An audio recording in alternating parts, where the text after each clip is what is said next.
আমার শাশুড়ি মা আমার মায়ের মতো। আমি এখানে খুব ভালো আছি। উনি অন্তত আপনার মায়ের মতো আমাকে এতিম বলে আমাকে দূরে ঠেলে দেননি। তাছাড়া আপনি নিশ্চয়ই বিধবা একটা মহিলাকে বিয়ে করতে রাজি হবেন না, তাই না?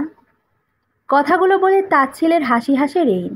আবারও বলে ওঠে, আজকালের ছেলেরা অন্যের বউ নিয়ে পালাবে, কিন্তু একটা গরিব ঘরের মেয়েকে বিয়ে করবে না। ডিভোর্সি বা বিধবা কোনো মহিলাকে বিয়ে করবে না। আপনি যাকে আমার ছোট ভাই মনে করছেন, সে আমার ছেলে। আমি জন্ম দিয়েছি ওকে। এত কিছু জানার পর নিশ্চয়ই আমাকে আর বিরক্ত করবেন না। আর এই যে এই বাড়িটা দেখছেন, এটা আমার বাবার বাড়ি না, আমার শ্বশুর বাড়ি। আমার বর তাদের একমাত্র ছেলে ছিল, কোনো মেয়েও নেই। আর তাছাড়া আমি এতিম। আমার যাওয়ার জায়গা নেই বলে এখানে পড়ে আছি। কথাগুলো বলে রেহিন বাড়ির ভেতরে চলে যেতে যেতে আবার থেমে যায়। পেছনে ফিরে বলে ওঠে, আপনাকে আমার অপছন্দ অঙ্কন। অঙ্কন দুই হাত একত্র করে মুখ ঢেকে প্রলম্বিত শ্বাস ফেলে। বলে, 7টা বছর নিশ্চয়ই কম সময় না রেইন। রেন এবার 2 পা এগিয়ে এসে অঙ্কনের সামনে দাঁড়ায়।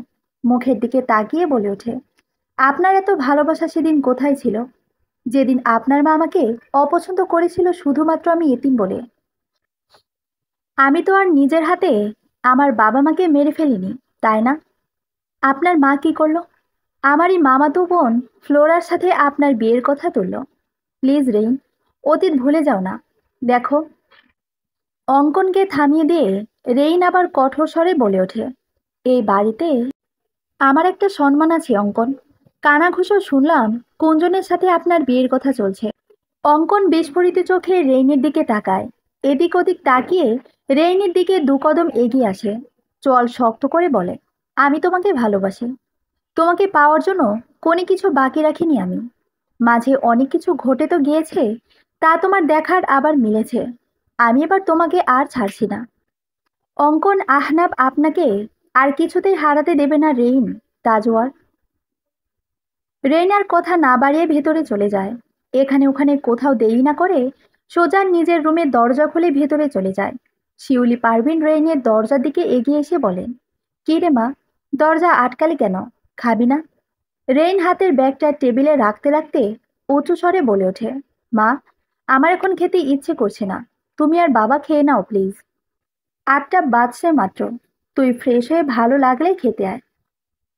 সবাই একসাথে খাবো। মা, আমি খাবো না। প্লিজ তোমরা খেয়ে নাও। আমার মাথা ব্যথা করছে। বৃষ্টির ফোঁটা পড়েছিল একটু। ইস, মাথাটা মুছে নে ভালো করে। হুম, তুমি যাও। শিউলি পারভিন চলে গেলেন। রেইন পায়ের আওয়াজ পেল। পা ফেলার আওয়াজ ধীরে ধীরে মিলিয়ে গেল। শিউলি পারভিন চলে যেতেই রেইন আয়নার সামনে গিয়ে দাঁড়ায়। চোখের কাজল লেপটে গিয়েছে। বর্ষাকাল হওয়া দিন নেই, রাত নেই, আগাম খবর না পাঠিয়ে বৃষ্টি ধরনী বুকে আছড়ে পড়ে। সেই বৃষ্টি কয়েকটা বিন্দু রেইনের চুলে রয়ে গেছে।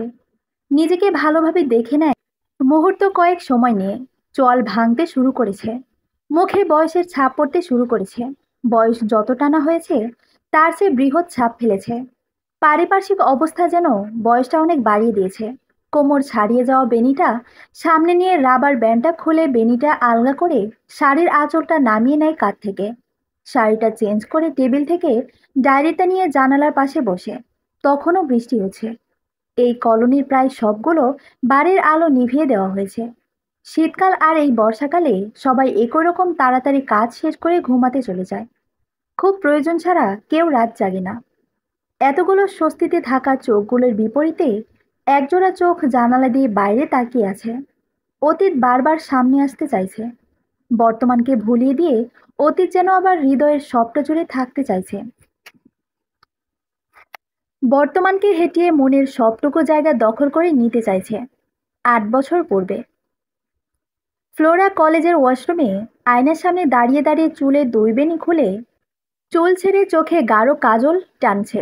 বাহিরে পায়চারি করছে রেইন। মাঝে মাঝে হুংকার দিয়ে বলছে, কি রে তোর হলো? আর কতক্ষণ লাগবে তোর? হাতের ঘড়িটা একবার দেখ। ওদিকে লাস্ট পিরিয়ড শুরু হয়েছে। ম্যাম ক্লাসে চলে গেছে। এই সময় কি দারোয়ান আমাদের বের হতে দেবে? ফ্লোরা নিজে ফিটফাট করে ওয়াশরুম থেকে বেরিয়ে আসে। অষ্ট প্রশস্ত করে বলে, কেমন লাগছে আমায়? সামির পছন্দ করবে? রেইন ফ্লোরার হাতটা খপ করে ধরে ফেলে। বাহিরে দিয়ে এগোতে এগোতে বলে, বাল, তুমি রেডি হতে ঘন্টাখানেক সময় নিবা। আমার কনফিউজ থাকবে যে ওই ব্যাটা পছন্দ করবে কিনা। আগে বের হ, দেখ তোর দারোয়ান আব্বা বের হতে দেয় নাকি। ফ্লোরা রেইনের হাত ধরে থামিয়ে দিয়ে বলে, আরে, সামনের গেট দিয়ে যাব না। তোর কি মনে হয় ওই দারোয়ান বেটা বের হতে দেবে? এর এমন ভাবছে প্রিন্সিপাল ও নিজেই। চল, পেছন সাইড দিয়ে যাব। দুজন হাত ধরে এক দৌড়ে কলেজের পেছনের রাস্তায় চলে আসে। কলেজ এরিয়া থেকে বেরিয়ে স্বস্তির নিঃশ্বাস ফেলে দুজন। রেইন হাঁপাতে হাঁপাতে বলে, সোজা লাইব্রেরিতে চলে যাব, বুঝলি? ফ্লোরা মৃদু হেসে বলল, তুই লাইব্রেরিতে আর আমি বউ সাথে। রাস্তায় কেউ তোদের দেখলে? দেখবে না। Tension not baby. বুঝে বলছিস? মামার পরিচিত কেউ দেখলে কিন্তু আছলা বাস খাবি, ফ্লোরা। ধরা পড়লে বিয়ে দিয়ে দেবে। বিয়ে করে শ্বশুরবাড়ি যেয়ে ছাই তুলব। সেটা অন্তত ম্যাথের চেয়ে সহজ। সেটা অত্যন্ত টাকলা স্যারের পড়ানো যোগগুলোর চেয়ে সহজ। দুজনে একটা রিক্সা নিয়ে সোজা লাইব্রেরির সামনে চলে যায়। লাইব্রেরিটা বছরখানেক ধরেই সচল হয়েছে। এখানে বই পড়ুয়া 10 টাকার বিনিময়ে টানা 3 সপ্তাহ বই পড়তে পারে। কলেজে ভর্তি হওয়ার পরে থেকেই রেইন এখান থেকে বই নিয়ে পড়ছে। যদিও সে বই নিয়ে বাড়ি গিয়েই পড়ে, কিন্তু আজ ক্লাস ফাঁকি দিয়ে ফ্লোরার জন্য বেরিয়ে আসতে হয়েছে। কলেজের পুরো সময় এই লাইব্রেরিতেই কাটাতে হবে। লাইব্রেরির সামনে মিনিট 10 অপেক্ষার পর সামনে একজন বাইক নিয়ে এসে দাঁড়ায়। হেলমেট খুলতেই ফ্লোরা মুখ গোমড়া করে বলে, এতক্ষণ লাগলো আপনার আসতে? সামির রেইনের সাথে সৌজন্যমূলক কয়েকটা কথা বলে এখানকার পাট চুকিয়ে ফ্লোরাকে বলে, আপনি বাইকে উঠেও আসুন, আমি সব বলছি। রেইন তাড়াতাড়ি ফিরে আসতে বলে লাইব্রেরির ভেতরে ঢুকে যায়। যিনি সামনেই বসেন তিনি চশমা নামিয়ে রেইনকে এই সময়ে ঢুকতে দেখে আবার বইয়ে মন দেয়। এই কয়েকদিনে রেইন ওনার অনেকটা পরিচিত হয়ে গিয়েছে, তাই আর প্রবেশাধিকারের কার্ড দেখিয়ে ঢুকতে হয় না তাকে। রেইন আগে থেকেই ঠিক করে এসেছিল, আজ সে হুমায়ুন আহমেদের কৃষ্ণপক্ষ বইটা এখানে বসেই শেষ করে বাড়ি ফিরবে। পরশু সে বইটা যেখানে দেখে গিয়েছিল সেখানে বইটা খুঁজে পায় না সে। দুইটা বুক সেলফের এপাশ থেকে ওপাশ সবটা খুঁজেও বইয়ের দেখা না মিললে সামনে বসা লোকের কাছে গিয়ে বলে, আঙ্কেল, কৃষ্ণপক্ষ বইটা পাচ্ছি না, দেখুন তো কেউ নিয়েছে কিনা। লোকটা রেজিস্টার খাতা চেক করে জানায় কেউ নিয়ে যায়নি। এখানে যারা আছে তাদের মধ্যে কেউ নিয়েছে। রেইন বই পড়ার সেকশনে চলে যায়। এপাশে গুটি কয়েকজন বই পড়ছে। চারজনের সামনেটা চেক করে বইটার হদিস পায় না সে। এক কোনায় একটা চেয়ারে বাকি আছে। ওখানে গায়ে লাল জড়ানো একজন বই পড়ায় ব্যস্ত। সামনের কয়েকটা বই ছড়ানো ছিটানো। রেইন ধীর পায়ে সেদিকে এগিয়ে যায়। সামনে গিয়ে দাঁড়ায়। কাঙ্ক্ষিত বইটা সামনেই পড়ে আছে। রেইন সামনে দাঁড়ানো তবুও বসা থাকা লোকটা না তাকালে সে গলা খাকারি দিতেই চোখ তুলে তাকায় লোকটা। ভরাট পুরুষালী গলায় বলে ওঠে, কি চাই? রেইন ঠোঁট টিপে হাসি আটকে বলে, আপনাকে। সামনে বসা পুরুষটি থতমত খেয়ে যায়। এদিক ওদিক তাকিয়ে ভ্রু শটান বিস্তৃত করে বলে ওঠে, আমাকে দিয়ে কি করবেন? আমাকে কেন চাইছেন? আপনাকে সামনের ভাঙ্গারি দোকানে বেচে দেব। হুঁ। এই সময় শাল গায়ে জড়িয়ে আছেন কোন খুশিতে? শাল জড়িয়ে যে আপনাকে মুরব্বি লাগছে, বুঝতে পারছেন? মেডিকেল লাইফে শেষ হলো না, এখনই মুরব্বি লাগছে। আয়না দেখেন না বাড়িতে? নাম কি আপনার? অঙ্কন। অঙ্কন আহনা। আপনি কোথা থেকে লপটালেন? বলেই অঙ্কন খুলে রাখা বইটা বন্ধ করলো। রেইন বলে উঠল, এই তো কলেজ থেকেই টপকেছি। আপাতত একটা সাহায্য লাগবে। হুঁ, বলুন। শর্ট টেবিল থেকে কৃষ্ণপক্ষ বইটা তুলে নিয়ে বলে, আপনার পরিবর্তে মোহিতকে পেলেই হবে। অঙ্কন ভ্রু কুচকে তাকাতেই রেইন আবার বলে ওঠে, সরি, বেশি মজা করে ফেলেছি হয়তো। আসলে এই বইটা পড়ব বলে মনস্থির করে এসেছিলাম। অন্য বই মন বসবে না। বইটা কি আমি নিতে পারি? অঙ্কন এক মুহূর্ত নীরব থেকে বলে উঠল, হ্যাঁ নিন, আমাকে একটু পড়তে দিন এখন। আমি গুরুত্বপূর্ণ টপিক পড়ছিলাম। কথাটায় অপমান বোধ হলো রেইনের। বইটা নিয়েই একটু দূরে সামনের দিকে সিটে গিয়ে বসল। বই পড়ার ফাঁকে ফাঁকে রেইন অঙ্কনকে দেখছে। অঙ্কন বাধ্য ছেলের মতো পড়েই যাচ্ছে। প্রায় 1.5 ঘন্টা পর ফ্লোরা এসে লাইব্রেরিতে প্রবেশ করে। ফ্লোরাকে দেখে তপ্ত নিঃশ্বাস ফেলে রেইন। চোয়াল শক্ত করে বলে, এতক্ষণে আসার সময় হলো? ফ্লোরা অনেক বুঝিয়ে রেইনের রাগ কমিয়ে বলে, চল বাড়ি ফিরি। কলেজ ছুটি হওয়ার সময় হয়েছে। রেন ও ফ্লোরার কথা মতো উঠে দাঁড়ায়। হাতের বইটা দেখিয়ে বলে, দাঁড়া, বইটা দিয়ে আসি। রেইন বইটা দিতে সোজা অঙ্কনের সামনে গিয়ে দাঁড়ায়। গলা খাকারি দিয়ে উপস্থিতি বোঝালে অঙ্কন জিজ্ঞাসানো চোখে তাকায়। রেইন বইটা এগিয়ে দিয়ে বলে, আপনার বই। কোনো কথা ছাড়া অঙ্কন সেটা নিজের কাছে নিয়ে নেয়। রেইন বাড়ি চলে যাওয়ার জন্য পা বাড়ালে পেছন থেকে অঙ্কন আবার ডাক দেয়। রেইন দাঁড়িয়ে যেতেই বলে, বই তো মনে হয় না শেষ করতে পেরেছেন এই সময়ে। রেইন স্বীকার করে বলে, হ্যাঁ, শেষ হয়নি। অঙ্কন বইটা আবার ফিরিয়ে দেয় আর বলে, বাসায় পড়ে শেষ করবেন। আমার নামে নেওয়া হয়েছে বিধায় আমাকেই জমা দিতে হবে। আগামীকাল বিকেলের মধ্যে শেষ করে লাইব্রেরিতে চলে আসবেন। পরবর্তীতে আমার বেশ কিছুদিন আসা হবে না। পরীক্ষা শুরু হবে, ঠিক আছে? বলে বইটা নিয়ে রেইন বেরিয়ে যায়। রেইনের চলে যাওয়ার দিকে তাকিয়ে মুচকি হাসে অঙ্কন। পরক্ষণেই পড়ায় মন দেয় সে। রাতে খাওয়া দাওয়া শেষ করে উপন্যাসের বইটা নিয়ে পড়ার টেবিলে বসে পৃষ্ঠা উল্টানোর সময় ভেতর থেকে একটা কাগজ মেঝেতে পড়ে যায়। কাগজটা উঠিয়ে ভাঁজ খুলতেই অবাক হয় রেইন। কাগজে গোটা গোটা অক্ষরে লেখা, বই পড়তে এসে শুধু বই পড়বেন, আশেপাশে তাকিয়ে গায়ে শাল জড়ানো ছেলেকে দেখবেন না। চিরকুটটা পরে লজ্জায় লাল হয়ে যায় রেইন। ছেলেটাকে একবার, দুবার না, বেশ কয়েকবার দেখেছিল সে। চেয়ার ছেড়ে উঠে দাঁড়িয়ে বড় বড় করে কয়েকবার নিঃশ্বাস ফেলে সে। কপাল চাপড়ে বিড়বিড় করে ভাবতে থাকে, আগামীকাল কোন মুখ নিয়ে লাইব্রেরিতে যাবে সে। পরদিন 2:30টার দিকে ফ্লোরার সাথেই বাড়ি ফিরে আসে রেইন। কিভাবে চিরকুটের কথা জানাবে ভাবতে ভাবতে রাস্তাতেই বলে দেয় সেই কথা। ফ্লোরা চড়া থামিয়ে দাঁড়িয়ে যায়। কোমরে হাত দিয়ে সিরিয়াস ভঙ্গিতে দাঁড়িয়ে বলে ওঠে, চিরকুট পেয়েছিস গতকাল আর জানাচ্ছিস একদিন পর? তোর এই প্রেম আমি মানি না, মানি না, মানি না। রেইন ভ্রু কুচকে বলে ওঠে, প্রেম হয়েছে কে বলল? আমার তো শুধু ভালো লেগেছে। ইস, গালটা এত সুন্দর, আর চোখটাও। মনে হচ্ছিল ওনাকে সামনে বসিয়ে রেখে আমি দেখতেই থাকি আর দেখতেই থাকি। তাই এটা প্রেম না? আর আমি নিশ্চিত উনিও তোর প্রেমে পড়েছে, নইলে চিরকুটে কেন বলবে? তোকে অপছন্দ হলে তোর তাকিয়ে থাকা সহ্য করতো না, এক ধমকে তাকিয়ে থাকা বের করে দিত। চিরকুট তো দূরের কথা। রেন ভাবুক দৃষ্টিতে ফ্লোরাকে দেখে, বলে, আসলেই এরকম হতে পারে? ফ্লোরা হেসে বলে, হতে পারে না মানে? অলরেডি ডান ডান ডান। লাইব্রেরি আর বাড়ির দূরত্ব খুব বেশি না হওয়ায় কলেজ টাইম ছাড়াও সেখানে যেতে সমস্যা হয় না রেইনের। অঙ্কনের কথা মতো তৈরি হয়ে লাইব্রেরির উদ্দেশ্যে বেরিয়ে পড়ে রেইন। তবে উপন্যাসটা তার শেষ করা হয়নি। চিরকুট পাওয়ার পর কোনোভাবেই পড়ায় মন বসেনি তার। লাইব্রেরিতে পড়ার সময় পড়ায় ডিস্টার্ব করেছিল সেই ব্যক্তি নিজে, আর বাড়িতে তার লেখা চিরকুট। 20 মিনিটের মধ্যে রেইন লাইব্রেরিতে পৌঁছে যায়। ভেতরে প্রবেশ করে ঠিক আগের জায়গাতেই অঙ্কনকে দেখতে পায় রেইন। তার বুক কাঁপছে, সারা শরীর কাঁপছে, থরথর আওয়াজ তুলেছে যেন। বারবার শুকনো ঢোক গিলছে সে। অঙ্কন পড়ার ফাঁকে একবার চোখ তুলে তাকাতেই রেইনকে দেখতে পায়।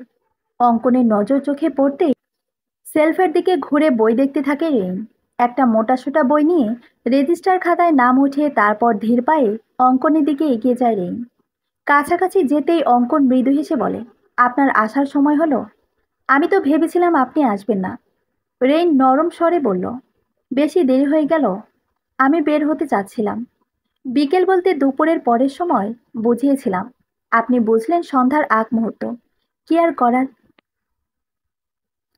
রেইন বইটা এগিয়ে দিয়ে বলে, এই যে আপনার বই। অঙ্কন বইয়ের পৃষ্ঠা উল্টে পাল্টে দেখে বলে, আজ দেখবেন না? রেইন ভ্রু কুচকে বলে, কি দেখব? কিছু না, আমি বের হব। আপনি কি থাকবেন এখানে? আমিও চলে যাব। চলুন একসাথে বের হই। দুজন লাইব্রেরি থেকে বের হয়ে সোজা রাস্তায় হাঁটতে থাকে। হাঁটতে হাঁটতে পরিচয় পর্বটাও সেরে নেয়। সামনে স্টল দেখে অঙ্কন বলে, চা খাবেন? এখানে ভালো চা পাওয়া যায়। রেইন আমতা আমতা করে বলে, আসলে আমি চা খাই না। অঙ্কন একটু অবাক না হয়ে বলে, চলুন, আমি চা খাবো আর আপনি আমাকে দেখবেন। রেইন থেমে যায়, গম্ভীর মুখে বলে, আপনি আমার সাথে মজা করেই যাচ্ছেন। আপনাকে কেন দেখবো আমি? অঙ্কন বেশ স্বাভাবিক গলায় বলে, কারণ আমি গোটা 1 মাস লাইব্রেরিতে আসবো না। একটা মাস আমাকে দেখতে পারবেন না। প্রয়োজন নেই। আপনি গিয়ে চা খান, আমি বাসায় যাব।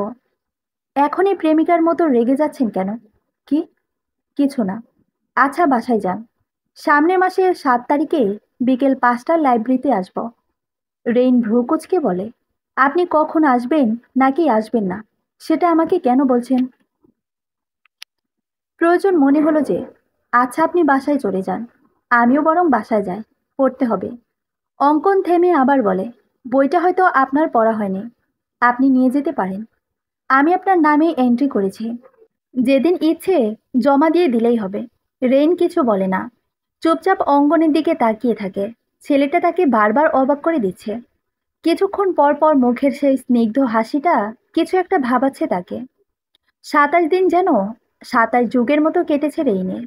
প্রেম এত সহজভাবে জীবনে আসে সেটা বুঝতে উঠে পারেনি সে। রেইনের নিজেরও পরীক্ষা শুরু আগামীকাল থেকে, অথচ আজকের দিনে লাইব্রেরিতে যাওয়া থেকে নিজেকে কোনোভাবেই আটকাতে পারছে না সে। তৃষ্ণার্ত পাখির মতো ছটফট করছে অঙ্কনকে দেখার জন্য। সেদিন যখন অঙ্কনের সাথে লাইব্রেরিতে দেখা করে শেষবার দেখা করেছিল, তখন খুব একটা কিছু না মনে হলেও যখন একদিন দুদিন করে সময় যেতে লাগলো, তখন যেন দিনগুলো আরো বড় হতে থাকলো। সময় আর গতি কমিয়ে দিল। পরীক্ষার কথা অ্যানাউন্স হলেও পড়ায় কিছুতেই মন দিতে পারেনি। এদিকে মামি বারবার চেঁচিয়েছে পরীক্ষায় ভালো রেজাল্ট না করলে বিয়ে দিয়ে দেবে। সবকিছু মিলিয়ে দিনগুলো কেটে গিয়েছে। বইয়ের শেষ পৃষ্ঠায় কত ছেলেই তো নম্বর লিখে দেয়, কিন্তু অঙ্কন কেন লিখে দেয়নি? ভেবে রেইনের চোখে মুখে সবসময় একরাশ বিরক্তি দেখা দিয়েছে। নম্বরটা দিলে অন্তত স্বরটা শুনতে পেত সে, সেটাও সম্ভব হয়ে ওঠেনি। দিনের পর দিন কেটেছে আর সময়টা রেইনকে বুঝিয়ে দিয়েছে অপেক্ষা বড্ড পীড়া দেয়। পরিচিত থেকে মানুষটাকে প্রিয় তো বানিয়ে দেয়, সাথে এক পলক দেখার তৃষ্ণাও বাড়িয়ে দেয়। রেইন আলমারি থেকে একটা ড্রেস বের করে পরবে, তখনই ফ্লোরা এসে রেইনকে থামিয়ে দেয়। আলমারি থেকে নরম সুতি কাপড়ে সাদা রঙের শাড়িটা বের করে দিয়ে বলে, এটা পরবি, জামা রাখ, আর শাড়ি পরে বের হব দুজন। রেন শাড়িটা হাতে নিয়ে আতঙ্কিত হয়ে বলে, মামি জিজ্ঞেস করলে? ফ্লোরা স্বাভাবিক গলায় বলে, আমি আর তুই কি এই প্রথম শাড়ি পরে বের হচ্ছি? তুই পরতো, আমি সব দেখে নেব। আর শোন, এই যে মরার মতো দিনগুলো কাটালি, এগুলো কোনোভাবেই প্রকাশ করবি না। আগে দেখবি ওই ডাক্তারের কি অবস্থা। রেইন হ্যাঁ সূচক মাথা নাড়ে আর মনে মনে ভাবে, কোনো কিছু প্রকাশ না করা কি আদৌ সম্ভব? ফ্লোরা তার অভ্যেস মতো রেইনকে লাইব্রেরির সামনে নামিয়ে দিয়ে সামিরের সাথে বের হয়। রেইন একা একা লাইব্রেরির সামনে দাঁড়িয়ে আছে।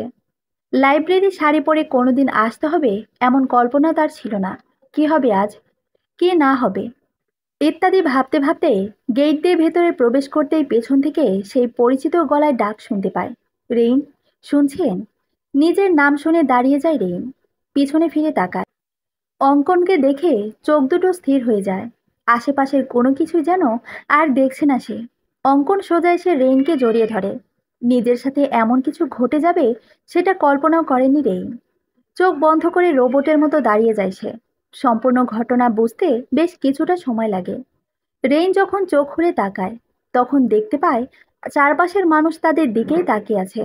দ্রুত অঙ্কনের থেকে নিজেকে ছাড়িয়ে নিয়ে বলে ওঠে, কে করছেন আপনি? চারদিকে মানুষ দেখছে তো। অঙ্কন এদিক ওদিক দেখে, আবার রেইনের দিকে তাকায়। নিঃসংকোচে বলে ওঠে, আমি নির্লজ্জ, অশ্লীল আর অসভ্য প্রেমিক হতে চাই রেইন। সোজা হয়ে দাঁড়ায় অঙ্কন। রেইনের হাত ধরে টেনে সোজা বাহিরে চলে আসে। বাহিরে আসতেই হাত ছাড়িয়ে নেয় রেইন। রেইন মেকি রাগ দেখিয়ে বলে, কি করলেন ওটা আপনি? অঙ্কন বলে ওঠে, মিস করেননি আমাকে? রেইন অকপটে বলে দেয়, না। শাড়ি পরে এসেছেন কেন? আমার জন্য? আপনার জন্য কেন পরব? লাইব্রেরিতে কি শাড়ি পরে আসে? রেইন মাথা নামিয়ে নেয়। অঙ্কন কিছুটা কাছে এসে মৃদু গলায় বলে, পরীক্ষার জন্য নিজেকে কন্ট্রোল করে রাখতে হয়েছে আমার। আপনার ব্যাপারটা আমি জানি না, তবে আমি সত্যিই আপনাকে ভালোবাসি। আমার অনুভূতিটা ভিন্ন। অন্যরা হয়তো একসাথে চলতে চলতে ভালোবেসে ফেলে, সেক্ষেত্রে আমি আপনাকে বারবার দেখার তৃষ্ণায় ভালোবেসেছি। একটাবার কথা বলার জন্য ছটফট করেছি। নিজের এই অনুভূতি কতটুকু স্ট্রং সেটা বুঝতে আমি এতগুলো দিন যোগাযোগ করিনি। আমি নিশ্চিত হতে চেয়েছি আপনার ব্যাপারে। রেইন মুচকি হেসে বলে, কি নিশ্চিত হলেন? আপনাকে ভালোবাসি, ম্যাডাম। হ্যাঁ, হ্যাঁ। চলুন তাহলে আজ চা খাওয়া যাক। সেদিনের চাটা তোলা ছিল। চা না হয় খাওয়া হবে, কিন্তু প্রেমটা কবে হবে আমাদের? আমরা প্রেম করব না? রেইন মৃদু হেসে বলে, আমাদের প্রেমটা না হয় না হলো, বন্ধুত্ব হোক আপাতত। আর সেটা চা দিয়ে শুরু করা যাক, চলুন। অঙ্কন দুই হাত বুকে বেঁধে বলে ওঠে, আমার জীবনে নারী বন্ধুত্বর প্রয়োজন নেই। আমি প্রেমিকাকে নিয়ে চা খেতে যাব। প্রেমিকা গেলে চা খাওয়া হবে, প্রেমিকা না গেলে চা খাওয়া হবে না। তবুও নারী বন্ধু প্রয়োজন নেই। রেইন ঠোঁট টিপে হাসি আটকে রেখে বলে ওঠে, চলুন, চলুন চা খেতে খেতে আপনার প্রেমিকার সাথে পরিচয় করিয়ে দেই। অঙ্কন নিজের হাতটা রেইনের দিকে বাড়িয়ে দিয়ে বলে, চলুন তবে, আমাদের পথ আজ থেকে এক হোক, আমাদের পথ চলা শুরু হোক। দরজার ওপাশে শিউলি বেগমের গলা শুনে বাস্তবে ফিরে আসে রেইন।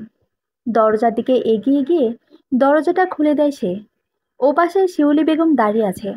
রেইনকে দেখে বলে ওঠে, বাবু, আমার ঘরেই ঘুমিয়ে গিয়েছে। তুমি বললে তোমার ভালো লাগছে না, তাই আর ওকে এদিকে আসতে দেনি। ওকে খাইয়ে ঘুম পাড়িয়ে দিয়েছি। ওর দাদুর সাথেই শুয়ে আছে। তুমি চলো, খেতে হবে তো। খেয়ে মাথা ব্যথার ওষুধটা খেয়ে শুয়ে পড়ো। রেইন জানে, হাজারবার খাবে না বললেও শিউলি বেগম খাবার টেবিলে ঠিকই নিয়ে যাবে। প্রয়োজনে নিজের হাতে তাকে খাইয়ে দেবে, তবুও না খাইয়ে শুতে দেবে না। তাই কথা না বাড়িয়ে খেতে চলে যায় সে। শিউলি বেগম নিজেও বসেছেন খেতে। রেইনের প্লেটে এক মুঠো পরিমাণ ভাত দিতেই রেইন প্লেটটা নিজের দিকে এগিয়ে নিয়ে বলে, আম্মা, আর না, খেতে ইচ্ছে করছে না।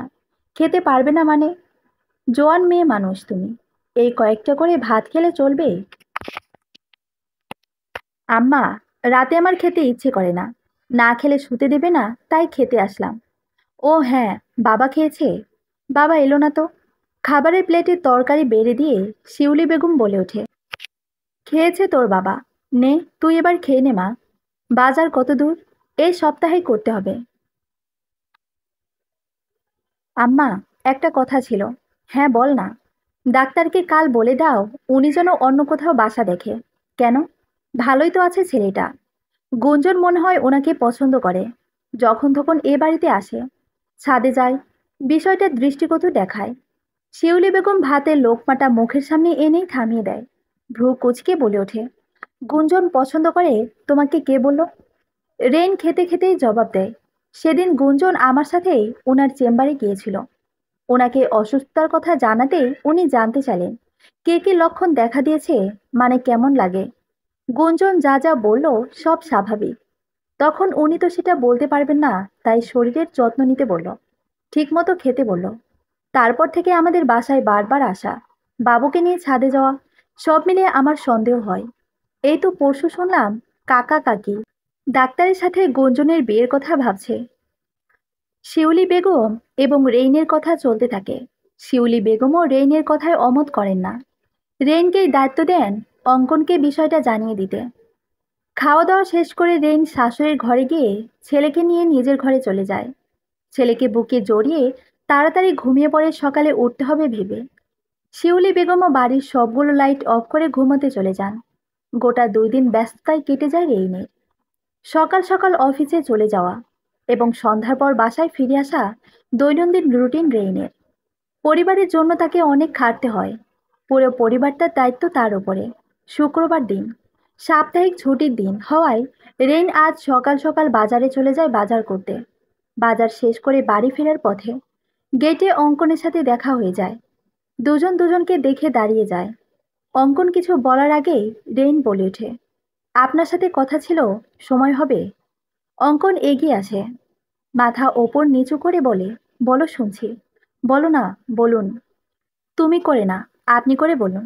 এরকম করে বলার তো কথা ছিল না রেইন। অনেক কিছু হওয়ারই কথা ছিল না। যাই হোক, আসল কথা শুনুন। জি বলুন। আপনি নতুন বাসা দেখুন। কেন? এটাই তো আমার কোনো সমস্যা নেই। আপনি যে আমাকে দেখেই এই বাড়িতে এসেছিলেন সেটা আমি বুঝি। আপনার মতো টাকাওয়ালা ডাক্তার এরকম বাসায় থাকবে সেটা অস্বাভাবিক। আমি এখানেই ভালো আছি। রেইন গম্ভীর স্বরে বলে ওঠে, বাড়িওয়ালা হিসেবে বলা হচ্ছে আপনাকে। আপনি এ মাসটা এখানে থাকুন। সামনের মাসের জন্য নতুন বাসা দেখুন। কি সমস্যা আমার মাঝে? কোনো সমস্যা নেই। তাহলে কিছু কিছু বিষয় দেখতে ভালো লাগে না, তাই আপনার এখানে থাকা হবে না। তাছাড়া গুঞ্জনের বাবা মা আপনাদের বিয়ের কথা বলছে। পাশাপাশি বাড়ির হলে মানুষ খারাপ ভাবে আপনাকে। অঙ্কন মৃদু গলায় বলে ওঠে, আমাকে মানুষ খারাপ ভাবলে আপনার কি? আমার শ্বশুরের নামে দুর্নাম হবে। আমি আপনার শ্বশুরের সাথেই কথা বলবো।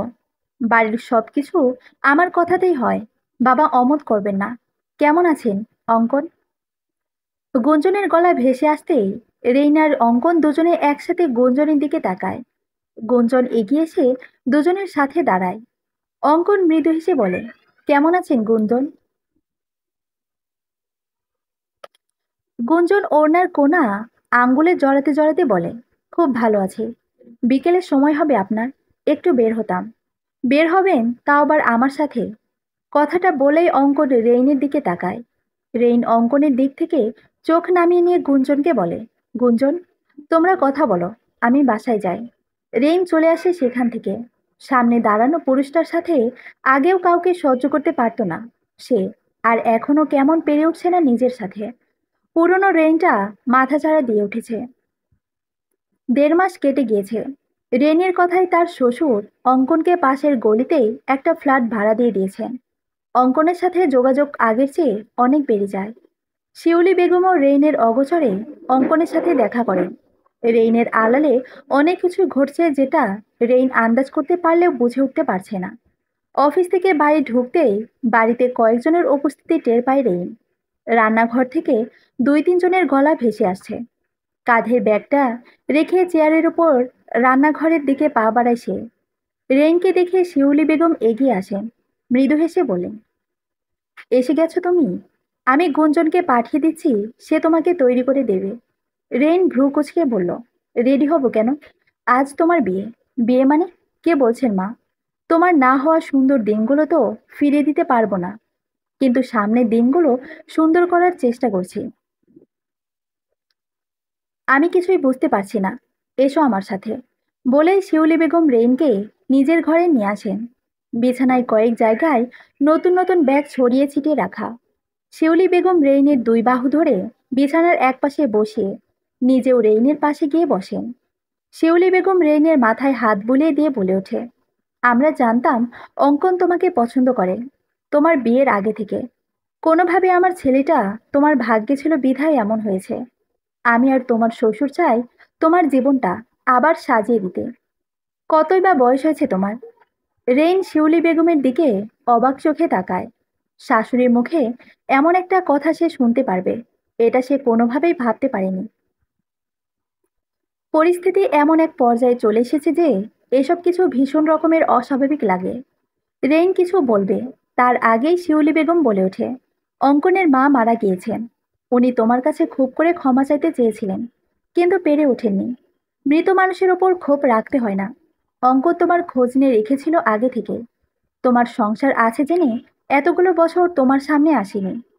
আমি তোমার শাশুড়ি বলছি, তুমি তোমার নতুন জীবন শুরু করো। তোমার ছেলের চিন্তা তোমার করতে হবে না। তোমরা চাইলে এ বাড়িতেই থাকতে পারো, বা আশেপাশে কোনো বাসা ভাড়া নিতে পারো। রেইন বসা থেকে উঠে দাঁড়ায়, অসন্তুষ্ট ভাব প্রকাশ করে। মা, কাজগুলো ঠিক হচ্ছে না। বাবু এখন বড় হচ্ছে, ওর সবসময় আমাকে প্রয়োজন। আপনাদের সাথে এভাবে তো খারাপ নেই আমি, তবুও কেন এমন চিন্তা ভাবনা? তাছাড়া গুঞ্জন তো অঙ্কনকে পছন্দ করে। শিউলি বেগম পূর্বের ন্যায় বসে বলেন, গুঞ্জন অঙ্কনকে বন্ধু হিসেবে পছন্দ করে। রেইন ভ্রু কুঁচকে শুধায়, বন্ধু? শিউলি বেগম একটা দীর্ঘ নিঃশ্বাস ফেলে বলেন, হ্যাঁ। ও না বললে তো আমরা জানতেই পারতাম না যে অঙ্কন বাবা তোমাকে ভালোবাসে। রেইন চোখ বন্ধ করে ডান হাতে কপাল কচলাতে কচলাতে বলে, আম্মা, আমাকে একটু একা থাকতে দিন প্লিজ। বাড়িতে সব বন্ধ করুন, আমার ভালো লাগছে না। শিউলি বেগম কিছু বলতে চেয়েও বললেন না। রেইনকে রেখে বাইরে চলে গেলেন। রেইন দরজা আটকালো, মনে পড়ছে অতীত। দম আটকে আসছে তার। অতীত কেন আবার ভবিষ্যৎ হতে ছুটে এসেছে? সবকিছু এভাবে তো ঠিক চলছিল, তাহলে কেন আবার বিয়ে এলো জীবনে? কান্না পাচ্ছে তার, ভীষণ কান্না পাচ্ছে। শিউলি বেগম চলে যাওয়ার পর স্বয়ং রেইনের শ্বশুর এসে বিয়ের ব্যাপারে কথা বলে গেছেন। কিছুক্ষণ পর গুঞ্জন এসেও নিজের ব্যাপারটা ক্লিয়ার করে গেছে। রেইনের মন পড়ছে, অতীত ভেবে কষ্ট হচ্ছে তার। সবকিছু যদি এত ভালোই হওয়ার ছিল, তাহলে অতীতে কয়েক বছর আগে কেন হলো না? অতীতটা ভালো হলে প্রিয় মানুষের হতে এত দ্বিধাবোধ হতো না। সবকিছু সহজ হওয়ার পরও এত কঠিন লাগতো না। দরজায় নক করার শব্দ পেতেই বেলকনি থেকে রুমে আসে রেইন। আয়নার সামনে এসে চোখ মুখ মুছে নিজেকে বিন্যস্ত করে দরজাটা খুলে দেয়। বাহিরে অঙ্কনে ভেজা অবস্থায় দাঁড়িয়ে থাকতে দেখে অবাক হয়ে যায়। কিছুক্ষণ চুপচাপ দাঁড়িয়ে অঙ্কনকে দেখে কিছু একটা মনে করে দরজা বন্ধ করে দেবে। তখনই অঙ্কন বলে ওঠে, তোমার প্রেমে ভিজে একাকার অবস্থা, আর তুমি দরজা বন্ধ করছো? আজ আমাদের বিয়ে রেইন। রেইন ভ্রু কুঁচকে বলে, কিসের বিয়ে? বিয়ে আবার কিসের হয়? আমার বাচ্চা আছে জানেন তো। তোমার এমন কোনো কথা নেই যেটা আমি জানি না। রেইন চেয়ারের ওপরে থাকা তোয়ালেটে এগিয়ে দিয়ে বলে, নিন, মাথা মুছে নিন। অঙ্কন তোয়ালেটা হাতে নিয়ে মাথা মুছতে মুছতে বলে, ভেতরে আসার অনুমতি দেবে না? অনেক কথা বলার আছে রেইন। রেইন ভেতরে যেতে যেতে বলে, আর কি বলবেন আপনি? জীবন যখন সুন্দর হওয়ার কথা ছিল তখন তো হয়নি। প্রেমেও পড়লাম কত সহজে, আর বিচ্ছেদ হলো কত সহজে। জীবনটা শেষ হয়ে গেছে আমার। আমার আর কোনো ভালো লাগা বা শখ আহ্লাদ নেই। আমার সব কিছু আমার ছেলেকে নিয়ে। ভাববেন না, আপনার আম্মাকে আমি মাফ করে দিয়েছি। অঙ্কন তোয়ালেটা সোফার ওপর রেখে রেইনের সামনে গিয়ে দাঁড়ায়। রেইন অঙ্কনের দিকে তাকালে অঙ্কনও রেইনের চোখে চোখ রাখে। নরম স্বরে বলে ওঠে, তুমি তবু আমাকে হারিয়ে কিছু পেয়েছো, আর আমি তোমাকে হারিয়ে তোমাকেই পেতে মরিয়া। অঙ্কন থেমে আবার বলে ওঠে, 8টা বছর আমি একা তোমাকে ভালোবেসেছি রেইন। যখন তুমি তোমার সংসার নিয়ে ব্যস্ত, তখন আমি নিজেকে পুড়িয়ে তোমাকে ভালোবেসেছি। আমি তোমাকে চাইতে পারি না? রেইনের চোখের পানি চলে আসে। এই মানুষটাকে সে সবচেয়ে বেশি ভালোবেসেছিল একসময়। সবচেয়ে ভালোবাসার আর পছন্দের জিনিস যেমন হারিয়ে যায়, তেমন এই লোকটাও হারিয়ে গিয়েছিল। রেনকে চুপ থাকতে দেখে অঙ্কন আবার বলে ওঠে, আমার শূন্যতায় পূর্ণতা হয়ে এসো। রেইন এবার ফুপিয়ে ওঠে। অঙ্কন রেইনের গালে হাত দিয়ে হাত বাড়াতেই রেন পিছিয়ে যায়। নিজেই হাতের উল্টো পাশ দিয়ে গাল মুছে নিয়ে বলে, আমার সব কিছুতে আপনার অধিকার ছিল। সেখানে অন্য পুরুষ অধিকার ফলিয়েছে। আমার স্বামী ছিল, আমার বাচ্চা আছে। এত কিছু জানার পর কেন এসেছেন? ভালোবাসি বলেই এসেছি। এতদিন পর কেন এলেন আপনি? না আসলেই পারতেন। কেন আমার রঙিন স্বপ্নগুলো সাদা কালো করে দিয়ে আমার সেটায় রং মাখাতে এসেছেন? আবার তো চলে যাবেন। অঙ্কন এক ধাপ এগিয়ে আসে রেইনের দিকে। রেইনের দুই গালে নিজের হাত রেখে বলতে থাকে, আর যাব না, বিশ্বাস করো। আর কখনো যাব না আমি। সারা জীবনের জন্য তোমাকে চাইতে এসেছি। প্লিজ দিয়ে দাও না। রেইন শব্দ করে কান্না করে ওঠে। বাহিরের সবাই কান্নার শব্দ শুনে এগিয়ে আসবে তখনই শিউলি বেগম সবাইকে থামিয়ে দিয়ে বলে ওঠে, ওদের একটু মানিয়ে নিতে দাও। মেয়েটার একলা জীবনের কষ্ট আর আমি সহ্য করতে পারছি না। আমিও তো মা। একটা ছেলে যেহেতু এতগুলো বছর অপেক্ষা করেছে, তার ভালোবাসা নিশ্চয়ই খাঁটি। রেইন কান্না করেই যাচ্ছে। অঙ্কুর নিচু গলায় বলে, একবার জড়িয়ে ধরি। কতগুলো বছর তোমাকে বুকে নেই না। রেইন এবার অঙ্কনের বুকে ঝাঁপিয়ে পড়ে। কান্না বাড়তে থাকে। অঙ্কন রেইনের মাথায় হাত বুলিয়ে দিচ্ছে আর কান্না থামাতে বলছে। রেইন কান্না করতে করতেই বলে ওঠে, আমার কান্না থামছে না, আমি কি করব? অঙ্কন মৃদু হেসে বলে, বিয়েটা করে নাও, বউ বাচ্চা নিয়ে। সামনের দোকানটায় আইসক্রিম খেতে যাব। রেইন অঙ্কনের বুকে মারতে থাকে আর বলতে থাকে, আমার ভালোবাসা আমাকে দেবেন। এত বছরের ভালোবাসা সব চাই আমার। আগের সবকিছু ফিরিয়ে দেবেন। অঙ্কন রেইনের মাথার উপর চুমু দিয়ে বলে, তুমি তোমাকে আমায় দিয়ে দাও, আমি তোমার ভালোবাসা ফিরিয়ে দেব। বিয়ে হচ্ছে তো আমাদের। আইসক্রিম খেতে যাবে না বউ বাচ্চা নিয়ে? বিয়ে তো করতেই হবে। রেইনের কথায় অঙ্কন উচ্চস্বরে হেসে ওঠে। রেইনকে শক্ত করে জড়িয়ে ধরে। সমাপ্ত।